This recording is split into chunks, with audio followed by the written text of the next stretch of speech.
लोगों की मन में अच्छी सपना जगाने के लिए इस बजट में कुछ ऐसी बात कहा गया जो कि इकोनॉमिक सर्वे भी नहीं बताया गया। इकोनॉमिक सर्वे में 11% ग्रोथ रेट बताया गया है तो इस 2021-22 अर्थ वर्ष में, लेकिन बजट में उससे भी आगे, इस बजट में उससे भी आगे बढ़ गए। बजट में 14.4% का प्रोजेक्शन है। इस 14.4% के आधार पर बजट में सारे कहानियाँ सुनाया गया। तो हमको एक पुराना गीत याद आ रहा है। लता जी और मुकेश जी अलग अलग से गाए थे। मैं 2-4 लफ्ज़ बोलना चाहता हूँ उस गीत का। फिल्म का नाम था शोर और म्यूजिक डायरेक्टर थे लक्ष्मीकांत प्यारेलाल जी। जिंदगी और कुछ भी नहीं, तेरी मेरी कहानी है। तो ना तो इसमें तेरी कहानी है ना मेरी कहानी है, आम जनता का कहानी इसमें नहीं है। बाकी सब जो है ये दर्द भरा कहानी है, उसी में अभी चर्चा करना चाहता हूँ।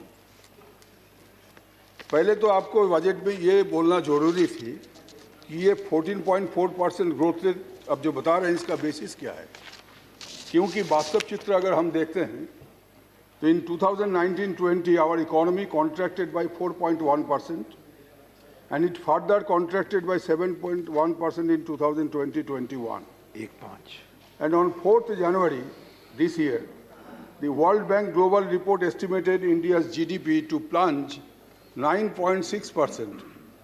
However, the spokespersons of the government say that such reports should not be relied upon. हमें अभी तक रिवाइज एस्टिमेट का कोई पता नहीं है, तो कैसे हम वर्ल्ड बैंक के रिपोर्ट को खारिज करेंगे और कैसे आपके आंकड़े पर भरोसा रखेंगे। खैर, ये सारे स्टैटिस्टिक्स कुछ भी हो, सरकार अपने कहानी पर खड़े है और आत्मनिर्भर भारत की सपना भी दिखा रहे हैं कि PLI schemes to create manufacturing global champions for alternative Bharat, Atmanirbhar Bharat. This will help bring scale and size and key sectors and provide jobs to our youth. It will provide jobs to our youth. आत्मनिर्भर भारत का जो प्रधान लक्ष्य है उसमें ये भी बताया गया। लेकिन सर, मेरे विचार से this is nothing but empty promises, क्योंकि ये पहले जॉब जो क्रिएट होता है एग्रीकल्चर के बाद MSME में सबसे ज़्यादा एग्रीकल्चर के बाद जॉब क्रिएशन होता है, लेकिन millions of MSME are still shut down. जैसे कि चिदम्बरम जी कुछ बता रहे थे, लेकिन सब जानते हैं, हर मेंबर का अपना अपना क्षेत्र में देख रहे हैं कि MSME का हालत क्या है। Government believe that they would take loans from banks and start running their units once again as before. But loan offtake in the MSME sector, even without any collateral guarantee, is at a record low. सरकार बोल रहे हैं कि तुम आओ loan लेके जाओ, तुमको गारंटी नहीं देने पड़ेगा, कोलेटरल नहीं देने पड़ेगा, लेकिन फिर भी लोन लेने के लिए कोई है नहीं, बैंक दरवाजा खुल के रखा है। ऐसी हालत है हमारा। ये वास्तव चित्र है, इसको किसी को अस्वीकार नहीं करना चाहिए। कैसे सुधार लाना चाहिए उसके बारे में ज़्यादा ध्यान देना चाहिए था। और एग्रीकल्चर के बारे में क्या बताऊँ, आपने 2014 का जो इलेक्शन मैनिफेस्टो था आपका पार्टी का, उसी समय आपने बताए थे कि 5 साल के अंदर हम किसानों का इनकम डबल कर देंगे, लेकिन उसको 2022 तक आपने फिर बढ़ाया। अभी 1 साल बाकी है, लेकिन आप समझ गए कि 1 साल में भी आप दुगुना नहीं कर पाएंगे किसान की इनकम। इसलिए आपने क्या किया, 3 फार्मर्स बिल लाया और सारे agriculture sector will be now the play ground of the corporates. इतने 75 साल वो हो गया हमारा आज़ादी करीबन, तो इन लास्ट 75 ईयर्स किसी ने कभी सोचा नहीं कि एग्रीकल्चर सेक्टर को पूरा इसका दरवाज़ा कॉरपोरेट के इस ढंग से खोल दिया जाए, जो कि रिफ्लेक्शन आपका 3 जो किसान बिल वो आपने कर दिया। और 3 महीना से हजारों संख्या में किसानों, लाखों संख्या में किसानों राजधानी दिल्ली के नज़दीक 2 डिग्री टेम्परेचर में अपने परिवार के लेके, बीवी बच्चों को लेके वो धरना पे बैठे हुए हैं। कोई पॉलिटिकल पार्टी नहीं है वहाँ, और उन्होंने साफ कर दिया कि कोई पॉलिटिकल पार्टी का मदद भी हमें नहीं चाहिए। सरकार अभी उनसे चर्चा शुरू किया, तारीख पे तारीख, तारीख पे तारीख, तारीख पे तारीख, जैसे अदालत में होते हैं, ऐसे सरकार भी उनके साथ चर्चा करने का, डिस्कशन करने का तारीख पे तारीख कर रहे हैं, लेकिन कोई नतीजा निकला नहीं, कोई नतीजा निकला नहीं, क्योंकि वो लोग इतना खपा है और उनका खपा होने का बहुत सारे कारण जो है जायज़ है। जिस ढंग से इस बिल को बनाया गया उसका पहले किसी से कोई चर्चा नहीं हुआ। रविशंकर प्रसाद जी ने और किसी मंत्री जी ने पब्लिकली बयान दिया कि लाखों आदमी से चर्चा हुआ, और एक इलेक्ट्रॉनिक मीडिया आरटीआई किया था कि कोई किसान संगठनों के संगठनों के साथ कोई चर्चा सरकार किया कि नहीं किया, अगर किया हो तो उसका नाम दिया जाए। आरटीआई जो कमिश्नर, इंफॉर्मेशन कमिश्नर ने बताया कि हमारे पास कोई रिकॉर्ड है नहीं कि कोई चर्चा हुआ था कि नहीं। तो किसका बात हम चाहे सच समझूं, मंत्री लोगों का या वो आरटीआई कमिश्नर का, इंफॉर्मेशन कमिश्नर का? तो ये सब चल रहा है। अब देखिए कि देश की किसान अगर इस तरह खपा होते हैं तो हमारा इसका इकोनॉमी के ऊपर क्या असर पड़ता है मुझे समझाने का ज़रूरत नहीं है, क्योंकि हमारे माननीय आदरणीय वित्त मंत्री जी एक जाने माने इकोनॉमिस्ट है दुनिया के, इस बारे में सोचें। MNREGA in this budget rupees 73,000 crores has been allocated, which is 34.52% below the revised estimate of rupees 1,11,500 crore for 2020-21। पिछले साल से 1,11,500 करोड़ घटा दिया गया मनरेगा के लिए, बोले जॉब क्रिएशन होगा। लेबर लॉ को इस तरह अमेंड किया गया, तो लेबर लॉ जो 6 लेबर लॉ अमेंड किया गया वो भी एंटी लेबर स्टेपिंग है on the part of the government, क्योंकि the labour laws have been amended to the benefit of the corporates and the policy of hire and fire shall prevail upon the working condition of the workers. Even the 8-hour duty in the working place shall be extended to 12 hours at the dictates of the corporates. This is going to happen when this labor law will be implemented.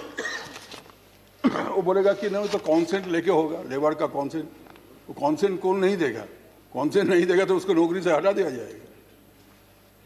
Amendment to labour laws हो गया। तो unemployment बताया गया था कि साल में 2 करोड़ हम जॉब क्रिएशन करेंगे, बेरोजगार लोगों को रोजगार मिलेगा, 2 करोड़ हर साल। 6 साल तो बीत चुका, अब 7 साल होने वाला है। इस मार्च महीने अर्थ वर्ष में 7 साल होगा कंप्लीट। तो इस बीच 14 करोड़ रोजगार होना चाहिए था। अभी चिदम्बरम जी जो आंकड़े दिया था वो सब जानते हैं। In April 2020, 12 crore people lost their jobs due to pandemic.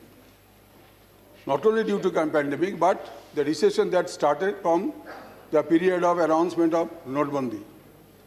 So started from there, and pandemic actually added salt to the injury. And we are having this situation that jobless people are roaming around, the vast army of unemployed. हर जगह कोई शहर में जाइए, गांव में जाइए, महल्ला में बैठे हुए हैं, उनका हताशा सारा हिंदुस्तान की ये जो हमारा स्थिति है इसको कहाँ तक ले जा रहे हैं। लॉ एंड ऑर्डर प्रॉब्लम भी हो सकता है अगले दिन। Roads and highways infrastructure development के बारे में बताया गया, रोड्स एंड हाईवेज के बारे में बताया गया। Some people say that whatever has been announced in regard to allocation of roads and highways infrastructure is essentially meant for the assembly poll bound of Assam, Kerala, Tamil Nadu and West Bengal.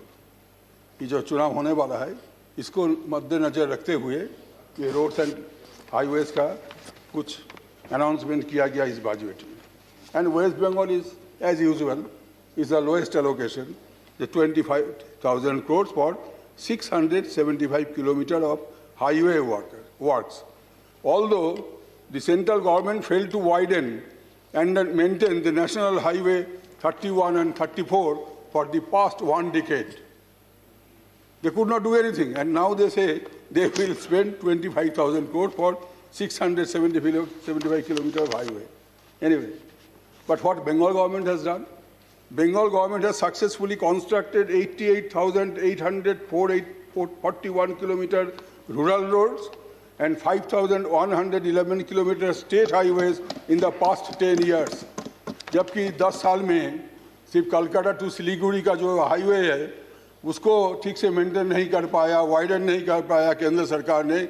उसी 10 साल में हमारे राज्य सरकार ने 88,841 rural road बनाया और 5,111 kilometre state highway बनाया। और अभी चुनाव आ रहा है तो centre is offering a lollipop of 675 kilometre highway work for West Bengal.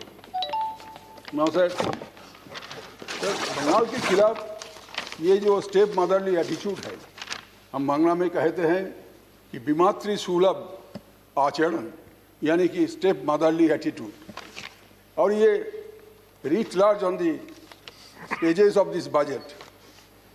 The central government, the devolution of funds till December last year, so far West Bengal is concerned, had been rupees 10,000 crore less, and there is no reflection about this in the budget. Why there is less devolution of rupees 10,000 crore? There should be some justification. No, nothing has been murmured. Sir, पिछले साल जबकि corona pandemic में हम फंसे हुए थे, उसी समय अम्फान का तूफान आया, सब जानते हैं। उड़ीसा भी पार्टली डैमेज्ड, वेस्ट बंगाल की एकदम बर्बादी हो गया 4 जिले में। प्रधानमंत्री जी, आदरणीय प्रधानमंत्री जी भी गए देखने के लिए, खुद देखा उन्होंने। He visited the affected aerial visit, और उस समय 1,000 करोड़ इंटरिम रिलीफ अनाउंस किया गया था, इंटरिम रिलीफ। और उसके बाद आज तक 1 पैसा भी केंद्र सरकार ने दिया नहीं अम्फान रिलीफ के लिए। हालांकि जो असेसमेंट हुआ था कि वहाँ क्षति पहुँचा है 1,02,000 करोड़, है ना। 1,02,000 करोड़ का क्षति एसेस किया गया था, उनमें से अम्फान में, उसमें सिर्फ 1,000 को जो इंटरिम रिलीफ मिला था बस यही। उसके बाद 1 पैसा भी अभी तक नहीं आया। No government in free India had ever shown such cruelty to any state on the issue of natural calamity. Very most unfortunate part. Sir, इसके अलावा 85,700 crore is due to West Bengal on account of GST, 100-day work, infrastructural projects and ICTC etc. इसके बारे में एक शब्द भी यहाँ पे नहीं बताया गया.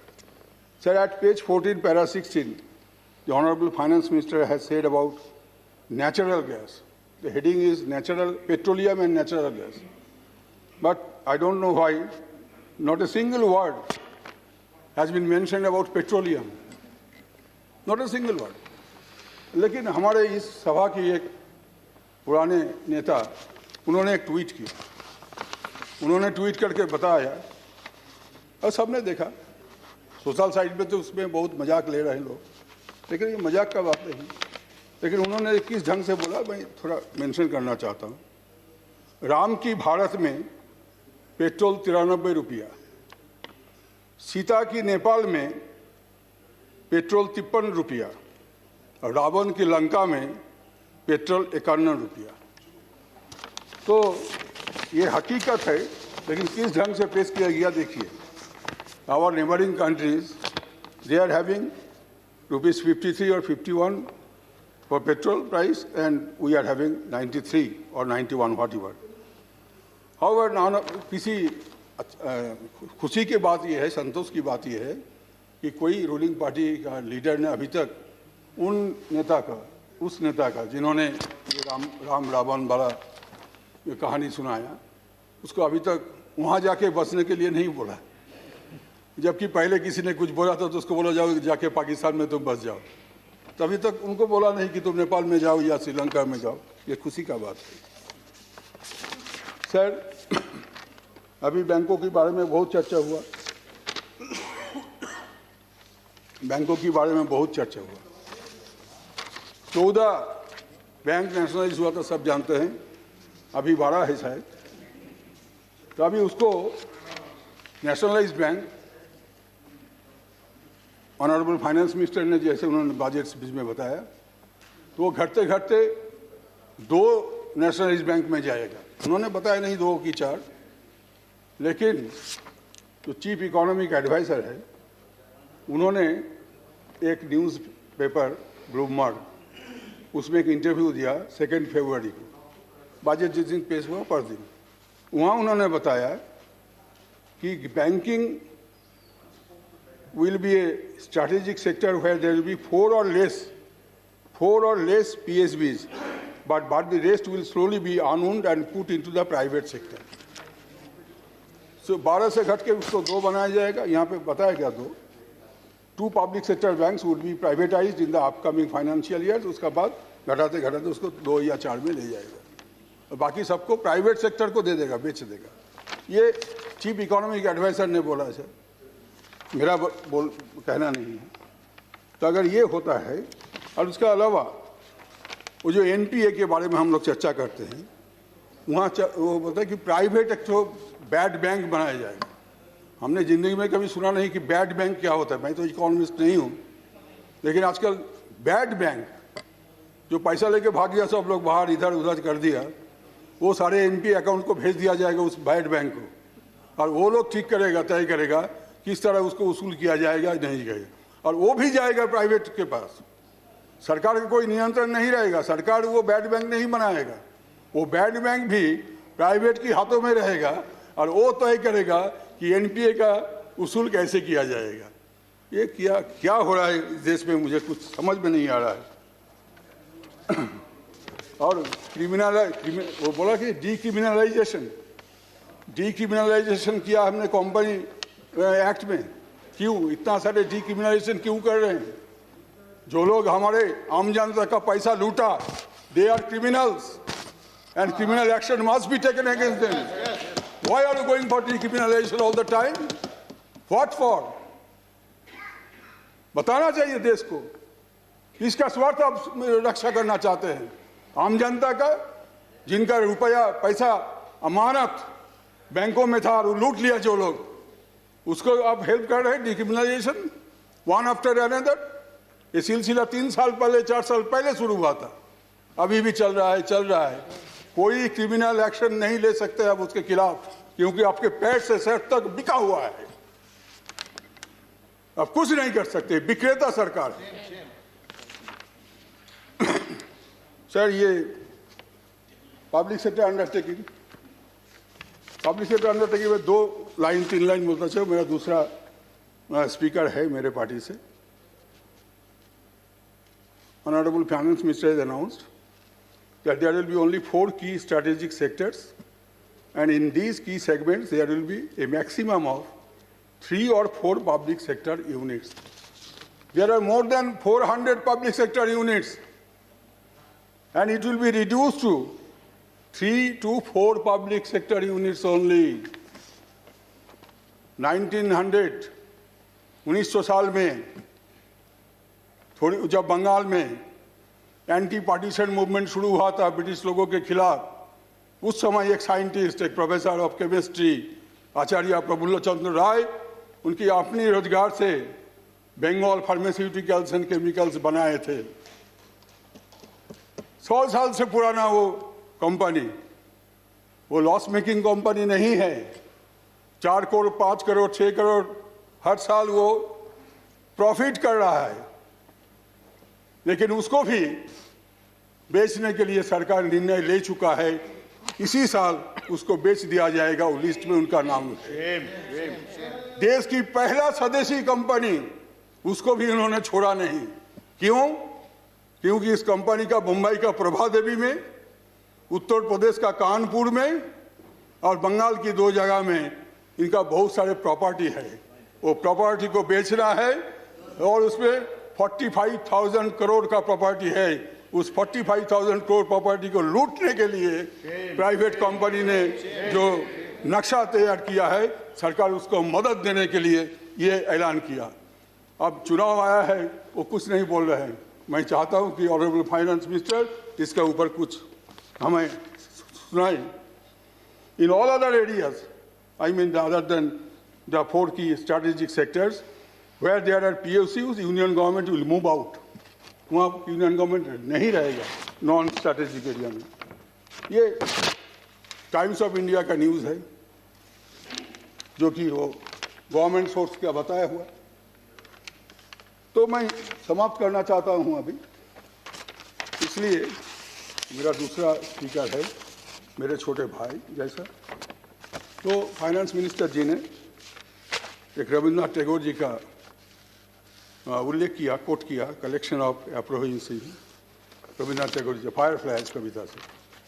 तो मैं भी टैगोर जी से गीतांजलि से, जो गीतांजलि उसको नोबेल मिला था लिख के, तो उनमें से 2-4 लाइन मैं बोलना चाहता हूँ. হে মোর দুর্ভাগা দেশ, যাদের করেছ অপমান, অপমানে তাহাদের সকলের সবার হতে হবে সবার সমান. মানুষের অধিকারে বঞ্চিত করেছো যারে, সম্মুখে দাঁড়ায় রেখে কোলে দাও নাই স্থান, অপমানে হতে হবে তাহাদের সবার সমান. যারে তুমি নিচে ফেলো সে তোমারে বাঁধিবে যে নিচে, পশ্চাতে রেখেছো যারে সে তোমারে পশ্চাতে টানিছে. इसका मतलब है कि O my wretched country, you will be humiliated in the same way you humiliated others for so long. You ostracized and cornered them with your own strength. You leveled them with your disdain. You trampled them under your feet. You will have to come down to their status one day for salvation. There is no other way out. You too will have to experience their humiliation one day. Thank you, sir. Thank you. Thank you.